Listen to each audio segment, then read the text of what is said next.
What's going on, guys? Gear here with Rast Group today. Back with another video. Kind of a different one. Been mixing up a little bit with the video content topics lately, but today we are going to talk about my journey on passing the Manzano Tactical 7714 drill. So, a little bit of backstory. I've known Kyle for a little bit now. Really good dude. Owns his own company called Manzano Tactical. Really phenomenal shooter, awesome human being. He puts out this drill called the 7714. If you pass, you earn a patch. Mine, I believe, is in the mail right now. Maybe it'll be here today, not sure. But I want to talk about it, talk about the things that I struggled with going through it, what I found worked for me, what I found didn't work for me, what I personally had to improve upon. That way, if you guys want to go out and try this, you have kind of a little bit of insight into some of the stuff that you need to be able to do, or that things that are going to hurt your time restraints, stuff like that. So what we're going to do is I'm going to cut here. You're going to see my run, my passing run at the 7714 drill. Then we're going to go to a tabletop view and we're going to talk about it step by step, what I went through, right? So without further ado, let's cut to the run of the 7714 and we'll dive right into it.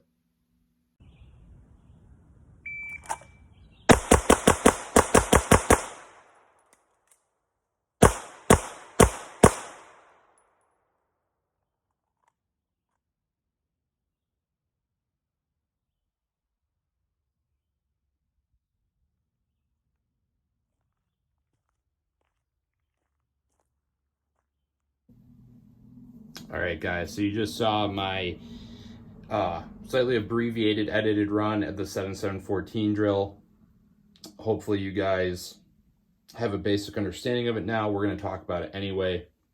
So first, what is the 7714 drill? What does it mean? So the description of the drill is kind of in the name, right? It's 7 yards, 7 seconds or less is what you need to do the drill in, and it's a total of 14 rounds.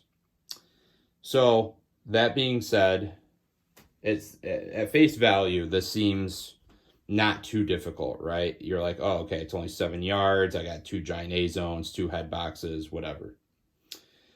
It's kind of deceiving. It took me quite a few attempts to finally pass with, I believe my passing time in the video is 678.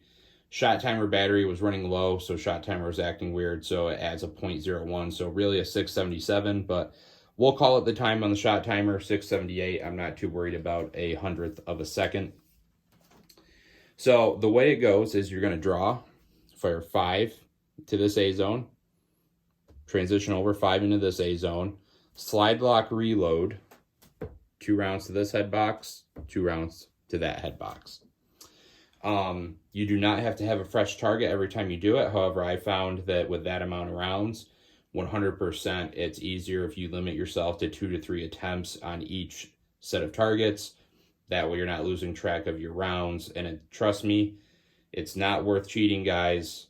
It's really not. The value of the drill isn't getting the patch. It's the progression you get from doing it, which we're going to talk about. So, and Kyle will call you out on your bullshit if you do try to cheat anyway. So good on him. Love that.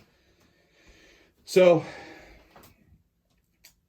this was a challenge. So first off, let's go over the firearm I was using. This is, I think, new to the YouTubes, but this is a Glock 45 MOS. I've been running this since a little after Atlanta Range Day, working with some upgrades. Got the Surefire X300 on here, Overwatch Precision sights, Overwatch Precision mounting plate, tack trigger, magwell, Overwatch base pads. These things are absolutely awesome. I found them to be compatible in every magwell I've tried, and it adds just enough space where if you have a malfunction, you can wedge your finger in here and strip the mag. So big fan of those. Obviously Steiner MPS, CAG works.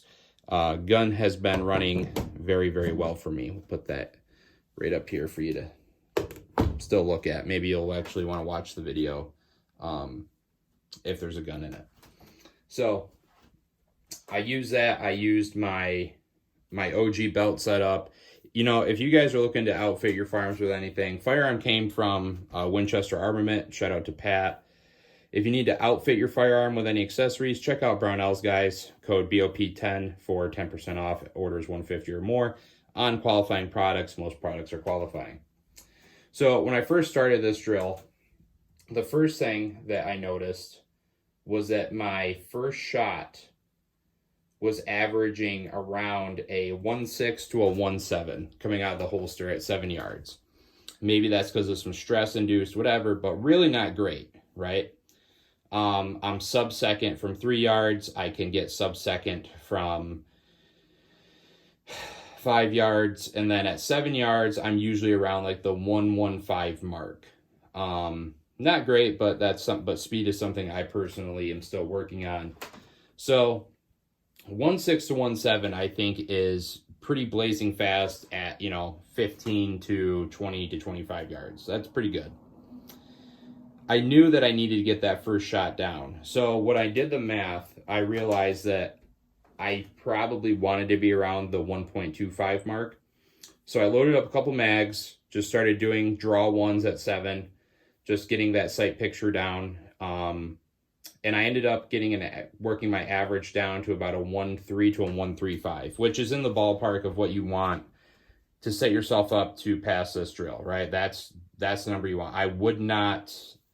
I would say if you're at a 1.4 or higher, your 1.4 is probably the cusp. If you're any higher, you're probably setting yourself up to be disappointed. So 1.3s, right? That's what I was in. I think my qualifying run that I had was about a 1.36 on the first shot. So then the next thing we look at is split times. Now, don't overthink this, guys, but so obviously coming out of the gate, you have a high probability target areas transitioning over to low probability target areas.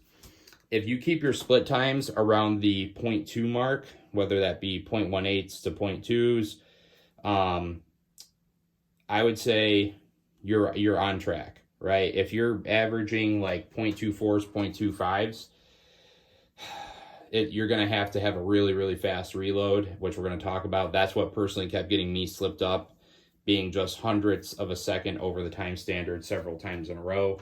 But so you dump your 5 rounds in a 0.2 splits, right? Boom, boom, boom, boom, boom, boom, boom, boom, boom, boom. And the transition from here to here isn't huge. So what I did was, as soon as I fired that last round, I just used, and I don't know if this is an outdated method or not, but it worked for this short of a transition because I don't need to shift my eyes a whole lot, right? Because your gun's going to go where your eyes go first. So I literally, on my last round, went, let's see here, see if I can get the dot for you. There we go. So I went boom, boom, boom, boom, boom, boom, boom. And on the last round, I went boom, carried right over, and just started going, right? Very much a flash, or I'm sorry, not a flash, a streaking dot sight picture confirmation level. But if you have baseline recoil control, you can get through this just fine. 1, 2, 3, 4, 5, 1, 2, 3, 4, 5. And then as soon as that 5th one hits, now we're talking about where I personally had some struggles. So my struggle was 100% on the reload. Every single time I was finding that I was averaging a 2.5 to a 2.75 reload, which for, outside the waistband is absolutely atrocious. And that's on me. I've been focusing on so many other areas and teaching so many Pistol 1 classes that my speed on my reloads has degraded. Not beyond repair, but just degraded because my focus has been elsewhere. So with that 2.5 to 2.75, I was seeing for a total time of like a 706, 703, 710, etc. Consistently, my reload was my biggest detriment when I was checking my split times and times across the board. I ended up my goal was a 2-second reload because I did the math. That's what you need to be at to pass this drill. And I just drilled 1R1s until I was seeing that sub 2 second, 2-second reload. And I think I was right around like a 2.03 or something on the reload attempt for this drill. So Kyle can do it wicked fast. I've seen him do this in sub 6 seconds, which is insane. So you nail the reload, right? Now you're coming back up to the head boxes. Boom and boom. All I can really say about that is you need to consciously accept that your streaking sight picture confirmation level of the dot coming back in and you're dumping rounds is all of a sudden going to change to a settled sight picture very quick. You need to nail that reload, maintain your focus on where you want to drive the gun to, which is this box right here. And as soon as you gain that focus, have your trigger prepped, get your focus, break your shot, let your sights return back to that box, break your shot, and then you're going to do kind of the reverse bump over of a transition that you did here. You're going to do it the opposite way and hit it on the other head box. So my total time passing this, like I said, was 678. I'm beyond stoked. Had a lot of fun trying this drill, and I learned a lot. I learned a lot about myself. I learned a lot about my personal deficiencies, and I got better as a shooter because of this drill and the number of attempts I put into it. So I encourage you guys to go out and try it, get some reps in, you know, burn it down. You're gonna be disappointed coming out of the gate if you're a average to moderate shooter, which most of us are. I'm not gonna say that I'm a grandmaster level shooter by any stretch of the imagination. I'm not. I still have a lot of deficiencies that I personally have to work through. However, you will see where your strong points are. You'll see where those weak points are. You'll see where you need to improve. And over a course of time, you'll get to a point where you pass this drill and you'll be absolutely stoked. So that's awesome. And going back to the head box, guys, I think my shots, my split times between headshots to pass, I was averaging like a 0.35, 0.40, just to throw that back out there. Sorry, I forgot to mention that. Guys, I appreciate you tuning in. I know that this is kind of a different type of video. Hopefully you like it. Any questions, feel free to hit me up. I'm always available, always happy to discuss gun stuff. But until next time, you guys stay safe, stay trained, stay rad. I'll be back with the next one.